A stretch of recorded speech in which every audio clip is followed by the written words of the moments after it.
Greetings! It is I, Countess Naraban Dracovin, Lord and Emperor of the Dracovin Empire, and welcome. It is time to continue my discussion on Werewolf the Apocalypse in the World of Darkness. Alright, we finished up with your basic traits. Let's talk about an important thing, the spirit world. So, Garou are of course born of two creatures, wolf and man, but they are also born of two worlds, the world of matter and the world of spirits, never quite living in either of them.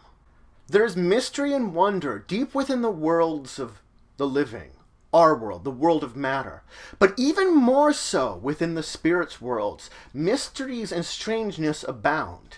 It is the home to the totem spirits which look after it.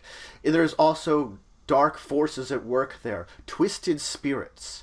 It is said that the Umbra itself, the spirit world, is the soul of Gaia, but also the sources of the greatest of evils.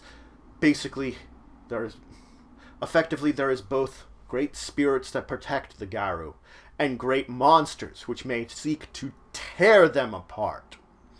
World of reality, of matter, is separated from the spirit world by a barrier, a protective force referred to as the gauntlet. It protects the world of matter and reality from that of pure spirit energy, and keeps them from being merged together. Now, there are points within the gauntlet where these two still touch, where the barrier has thinned, and where the connections together. But the gauntlet remains strong, and keeps the two of these separate. It is said that one time, the world of matter and the world of the spirit were one. And should the gauntlet ever be broken, it would be both a great boon and a problem for the Garou. It would be a great boon because they would unlock the full potential that they may have once had, deep within their spiritual abilities. But then it allows those great evils deep within the Umbra to access the world of reality, the world of matter. Not to say that they still could not access the world of matter if they really wanted to.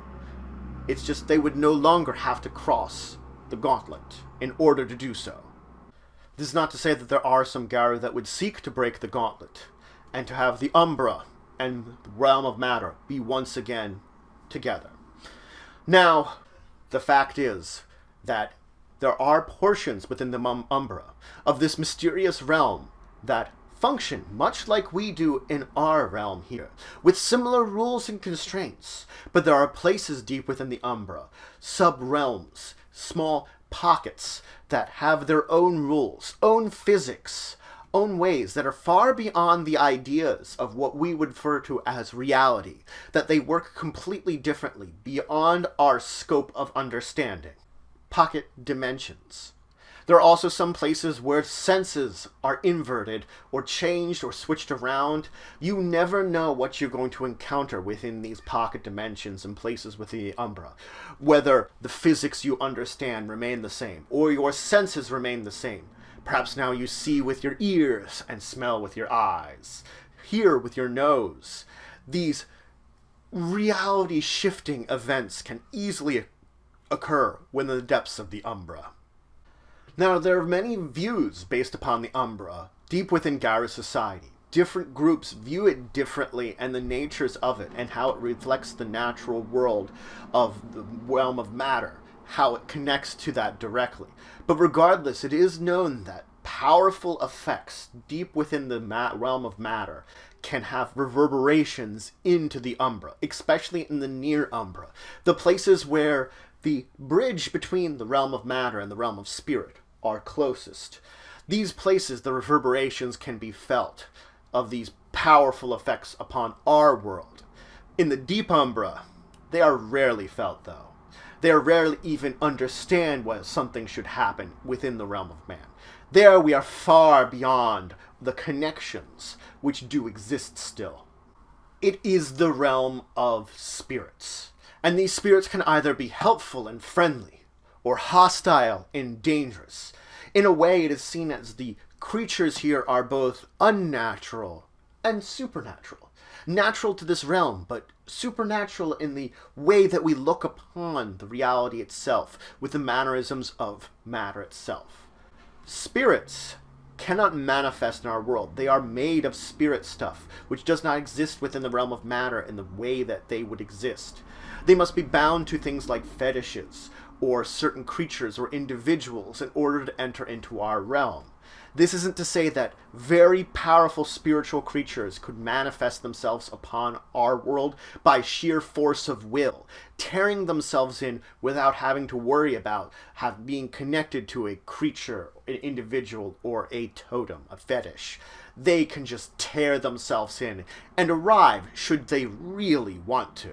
Now, Garou that enters into the spirit world will be filled with fear. It is the first thing that they will encounter when they enter into this realm, because they are not native to the spirit realm. So encountering what is there at first, the changes in senses and perceptions are just pure fear. But the fact is that they do quickly adapt to it, because they are connected to the Umbra, both body and soul, just as they are connected to the realm of matter. So it does not take them long to adapt to this place that they were not born to. A journey to the Umbra will heal a Garou, body and soul, because of their connection to it. Now it is interesting that much as this Gaia is reflected in the worlds of matter and the worlds of the spirit, there are dark places in both of these places.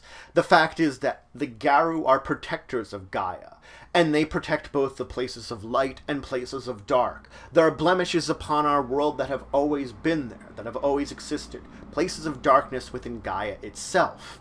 And so, there is this juxtaposition that when it comes to mortals that would mess around with the powers of spirit, we would face something like paradox. But the Garou do not face this paradox of the existence of themselves, that they are protecting both the light and the darkness, when they truly are created to protect this light, almost it is said. There is this interest in the juxtaposition and the placement of their existence, and the darkness that exists within their mother, basically, their creator, that they themselves are trying to eliminate, but yet protect. To eliminate yet to protect is something that they can find a balance in doing, where mere mortals that mess with powers that are similar must face the paradox of reality itself backlashing against them. It's felt that this disagreement between realities is basically protected by the fact that Garou and Gaia have a unity of themselves, a connection of themselves that keeps this from becoming a disjoint thing. But that's it for today. I introduced you to the Umbra, the realm of spirits, which takes many forms. Now I talked about the connections between the realm of matter, our reality, and the Umbra, the realm of spirits. I talked about their natures. I talked about what Garou's role in this and their connection to all of this is. I talked about what lives within the Umbra, and how one may traverse the barrier to a degree. There's much more that we want to speak about when it comes to the spirit world and the Umbra. So that's what we're going to dive into next time. More information on the spirit world, because we've only scratched the surface here with some very basic information that you could understand it more, and the connections that both Garou have to our realm and this realm that exists side by side, once together, now broken, but still so close together. But if you have any questions, comments, anything you want to say, anything you think I left out, please leave in the comments below. Please like, share, and subscribe. It shows support the channel, the empire, the work I do. If you want to show some extra support, you can always check out my Patreon, link description below. There's some great rewards there. It helps to grow and improve the channel and the empire. But regardless, until the next time, I bid you farewell.